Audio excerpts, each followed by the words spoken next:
And I tried hard to be proud of my service, but all I could feel was shame. And racism could no longer mask the reality of the occupation. These were people, these were human beings. I've since been plagued by guilt anytime I see an elderly man, like the one who couldn't walk, who we rolled onto a stretcher and told the Iraqi police to take him away. I feel guilt anytime I see a mother with her children, like the one who cried hysterically and screamed that we are worse than Saddam as we forced her from her home. I feel guilt anytime I see a young girl, like the one I grabbed by the arm and dragged into the street.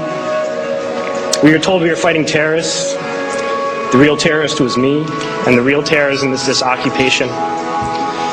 Racism within the military has long been an important tool to justify the destruction and occupation of another country. It has long been used to justify the killing, subjugation, and torture of another people. Racism is a vital weapon employed by this government.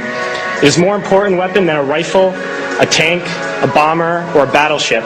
It is more destructive than an artillery shell, or a bunker buster, or a Tomahawk missile. While all those weapons are created and owned by this government, they are harmless without people willing to use them. Those who send us to war do not have to pull a trigger or lob a mortar round. They do not have to fight the war, they merely have to sell the war.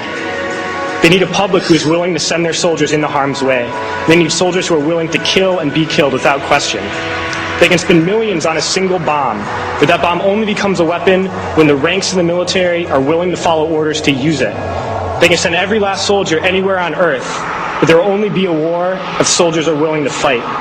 And the ruling class, the billionaires who profit from human suffering, care only about expanding their wealth, controlling the world economy. Understand that their power lies only in their ability to convince us that war, oppression, and exploitation is in our interest.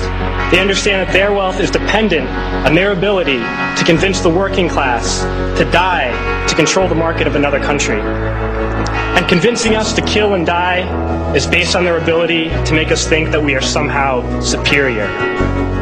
Soldiers, sailors, Marines, airmen have nothing to gain from this occupation. The vast majority of people living in the U.S. have nothing to gain from this occupation. In fact, not only do we have nothing to gain, but we suffer more because of it. We lose limbs, endure trauma, and give our lives. Our families have to watch flag-draped coffins lowered into the earth. Millions in this country without health care, jobs, or access to education must watch this government squander over $450 million a day on this occupation.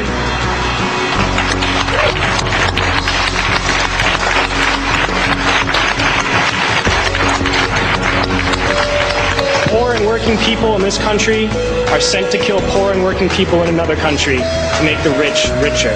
And without racism, soldiers would realize that they have more in common with the Iraqi people than they do with the billionaires who send us to war.